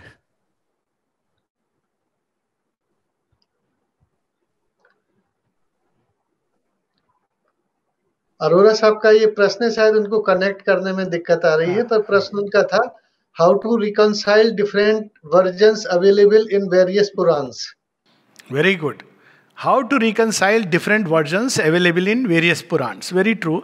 तो अब क्या है कि इसको जो ट्रेडिशनल तरीका था वो ये था कि कुछ पुराणों को माना गया कि वे have the same authority like the Vedas. कुछ पुराणों को ऑथेंटिक माना गया, जैसे विष्णु पुराण है या श्रीमद् भागवत पुराण है, इनको ऑथेंटिक माना गया है। ये एक श्रुति के अनुसार है। श्री अरविंद भी इसकी पुष्टि करते हैं। Where some Purana are not regarded as so authentic, हालांकि वे भी ऑथेंटिक हैं अपने रूप में, लेकिन उनको वो दर्जा नहीं दिया गया। और मैं समझता हूँ कि it must be because of the rishi and his realisation, जिसके आधार पर ये किया गया था। लेकिन जो मूल चीज़ है वो ये नहीं है। मूल चीज है कि उस सत्य को हमको अपने अंदर उसको चरितार्थ करके अब हमको उसको देखना है। ये जो कहते हैं ना सत्य की परख, तो यहाँ सत्य की परख तर्क की भूमि पर नहीं है, अनुभव की भूमि पर है। तो अब ये सारी कहानियां, मैंने तो ये तरीका अपनाया है कि ये how to understand this story. जब आपके जीवन में ये चीज होती है, नई सृष्टि, पुरानी सृष्टि, ये सब कुछ, तब वो एक क्लिक होता है कि अरे इसका अर्थ ये है। अब उसके डिटेल्स में उसमें एक एक शब्द का लोग व्याख्या करते हैं, राम लक्ष्मण भरत शत्रुघ्न की भी व्याख्या करते हैं, वो बहुत सारे तरीके हैं। हर एक लेवल ऑफ एसेंशन में हम उस कहानी को ऑथेंटिक से ज़्यादा उसी कहानी को हम हर लेवल पे देख सकते हैं। अब एक है मन का लेवल, जो साधारण मन का लेवल है, वो एक तरह से कहानी को देखता है। एक स्केप्टिक माइंड तो ब्रश असाइड कर देता है, ये क्या कहानी है, दक्ष का सिर कट गया और बकरी का सिर जुड़ गया, ये भला होता है, ये कौन सी कपोल कल्पना है। ये तो एक फिजिकल माइंड ऐसे देखता है। रैशनल माइंड कहेगा हाँ हो सकता है पुराने समय में ऐसे वैज्ञानिक थे जो ऐसी प्लास्टिक सर्जरी करते थे, लेकिन शायद उनके पास एनेस्थीसिया नहीं था, ये रैशनल माइंड देखेगा। हायर माइंड इसको संकेत के रूप में देखेगा। Illuminate mind the light of liberating knowledge, उससे देखेगा कि अरे it is a framework and that is beyond the framework. Daksha Prajapati और शिव जी की जो कहानी है, इंट्यूटिव माइंड है, वो इस पूरी कहानी को direct like a ray of light आएगी और कौंध करके दिखा जाएगी कि इसमें क्या है। अब उसमें कई डिटेल्स बाद में ऐड हुई, सब्सट्रैक्ट हुई, वो इंपॉर्टेंट नहीं है, जो उसका सार तत्व वो ले आएगी इंट्यूटिव माइंड। और finally of course over mind उस कहानी को सब कहानियों से कनेक्ट करके दिखाएगी, क्योंकि ओवर माइंड ग्नोसिस एक लार्ज क्षेत्र में काम करती है। वो सिर्फ उस कहानी को नहीं दिखाएगी, वो साइमल्टेनियसली आपको उस कहानी से जुड़ी जितनी भी कहानियां हैं उन सबको एक साथ लाकर दिखा देगी। तो ये इसको तरीका केवल एक ही है, चेतना का ऊर्ध्वारोहण। जैसे जैसे हमारी चेतना ऊपर उठेगी, हम उसी कहानी को, वही कहानी नहीं, सिंपलेस्ट ऑफ ऑल थिंग्स, पुराण तो बहुत दूर की बात है, अगर कोई व्यक्ति उच्च चेतना में जीने लगता है तो वो बाहर निकलेगा, साधारण सी घटना होगी, कोई बच्चे के मुख से कुछ हो जाएगा, बैबिल ऑफ ए चाइल्ड, कोई पागल कुछ कह देगा, कोई पत्थर उसको दिख जाएगा और उसको उसके अंदर भगवान की वाणी सुनाई देगी। माँ कहती है ना, ए grain of sand can become an occasion of worship. तो तरीका केवल एकमात्र है, ऑथेंटिफिकेशन से ज़्यादा हम जैसे जैसे अपनी चेतना में उठते हैं वैसे वैसे हमको दिखाई देने लगता है कि हाँ ये तो है, ये तो हम एक्सपीरियंस कर रहे हैं। श्री अरविंद ने इसी प्रकार से वेदों को समझा। वो कहते हैं कि मेरे कुछ अनुभव हो रहे थे, जब मैंने वेदों को पढ़ा तब मैंने कहा ओ कुछ और भी लोग थे जिनको ये अनुभव हुए थे। तब उन्होंने ये सारी चीज, आर्यन द्रविडियन सारा, बिकॉज उनके सामने स्पष्ट था। बाद में उन्होंने उसको डिटेल में जाके, लिंग्विस्ट, महालिंग्विस्ट हैं वो, तो लिंग्विस्ट क्या, तो भाषा का ओरिजिन है, तो उन्होंने वो सब उसको देख करके लिखा, लेकिन जो ओरिजिन है वो अनुभव है। वैसे ही माता जी के बारे में, माता जी जब आती हैं यहाँ पर, कहते हैं, माँ कहती है श्री अरविंद से कि मुझे कुछ ऐसे अनुभव हो रहे हैं जो मैं तो, उन्होंने कुछ उपनिषदों से उनका संबंध भी था, लोगों से संवाद भी हुआ था, तो श्री अरविंद कहते हैं you have gone way beyond the Upanishadic rishis. ऐसी स्पॉन्टेनियस मुद्राएं उनके अंदर आती थी जो सारी तांत्रिक मुद्राएं थी। तो अब ये एक इनर, हमारी पूरी फोकस किताबों पर नहीं होनी चाहिए, हम किसी किताब के पंडित नहीं, ज्ञाता नहीं, लेकिन हमारी उससे जो मूल तत्व है, मूल तत्व तो यही है सारी किताबों में कि हमें अपनी चेतना को ऊपर उठाना है और उसको हम पकड़ें। जैसे जैसे हम ऊपर उठेंगे, इस योग में तो Jagan Mata, to turn to the divine mother, in her human embodiment है। जैसे जैसे हम ऊपर उठते हैं वही चीज नए रूप में स्पष्ट होती है। ना केवल वो, ये भी स्पष्ट होता है कि ये चीज यहाँ पर, ये कहीं डिस्टॉर्शन है and it should be out, ये भी स्पष्ट होने लगता है। सो मूल चीज वही है। बाकी तो कहानियाँ बहुत सारी हैं उसमें बहुत सारी हैं, और उसमें तो हमें नहीं उलझना चाहिए। मैं तो इन कहानियों को, because whatever I have seen, understood, what has been revealed rather, Savitri के साथ भी यही है। आप मन से इसको नहीं समझ सकते। आप देखिए, सावित्री से क्लासिक एग्जाम्पल, पौराणिक कथा है, ब्रह्म वैवर्त पुराण में भी आती है। आपके घर से मैंने वो बाई दी वे पुराण उठाई थी, आपकी मर्जी, आपकी सहमति के साथ उसमें सावित्री सत्यवान की कहानी है, और भी जगह आती है, महाभारत में आती है। श्री अरविंद ने इसमें वो देख लिया जो किसी ने नहीं देखा। This is the supramental vision. तो मोर देन ऑथेंटिक, उस कहानी के अंदर जो सार तत्व है, अगर हम उसको नहीं पकड़ पाए तो साक्षात भगवान जो मोस्ट ऑथेंटिक हैं हमारे सामने खड़े होंगे, हम उनको नहीं देख पाएंगे। हाँ मनोज जी, एक अंतिम प्रश्न ले लें हम लोग।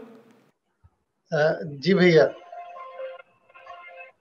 ये एक प्रश्न हम और ले सकते हैं भैया, क्योंकि 4 लगभग बज रहे हैं। हाँ, एक प्रश्न। तो उसके बाद हमें थोड़ा सा हमारी कुछ औपचारिकताएं रहती हैं सत्र समाप्त करने पे, तो 1-2 मिनट हमको उसके लिए भी लगेंगे।